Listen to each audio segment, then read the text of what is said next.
pessoal, olha aqui, ó, que eu voltei aqui pra mostrar a fogueira pronta, que eu fiz uma das recriações de São João. Não tem muita coisa de São João, que tem pouca coisa também, e teve com a ocasião das festas, né, festas juninas, e teve várias pra todo quanto é lado, né, e até eu fui curtir também, como a maioria, então eu não fiquei dando muita live de festa junina.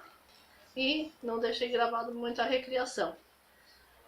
Mas já tá passando as festas juninas e a recriação já vai voltar. Mas hoje eu vim aqui para mostrar como ficou aqui, ó. Que nós fizemos com aquela que eu falei que eu fiz com o rolinho bem miudinho, né, para pintar bem pouquinho de marrom, né, que eu usei hoje de cera.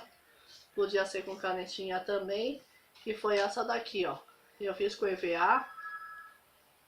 Não tinha amarelo, fiz com vermelho, eu pintei ele dentro, não sei se dá pra perceber direitinho, mas fogo é forte, né? Às vezes fica amarelo, laranja. E tá aqui, vim mostrar pronto, coloquei no papelzinho, ó, embaixo pra ela ficar, e dá pra brincar aí, ó. Né? E dá até pra vocês fazerem mas não tem muita coisa, vocês mesmos fazerem aniversário, se quer fazer, botar alguma coisa na mesa, né? Não tem muito tema, muitas coisas para colocar, vocês mesmos podem construir até seus enfeites de mesa para os seus aniversários, ó.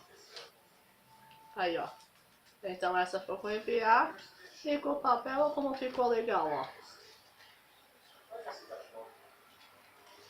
Então, é isso daqui, e vá mandando seus desenhos daí, ó, para concorrer ao postal da Renata, ao álbum e um monte de presente que na aula que eu já gravei, e a semana que vem aula de desenho aqui no meu canal, novinha.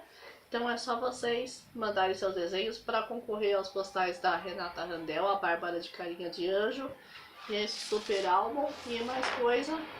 E na aula de desenho fica ligada que vou revelar mais os prêmios aí, tá chegando, aguarde.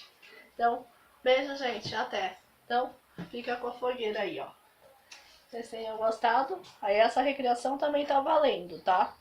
Pode fazer e mandar também para concorrer.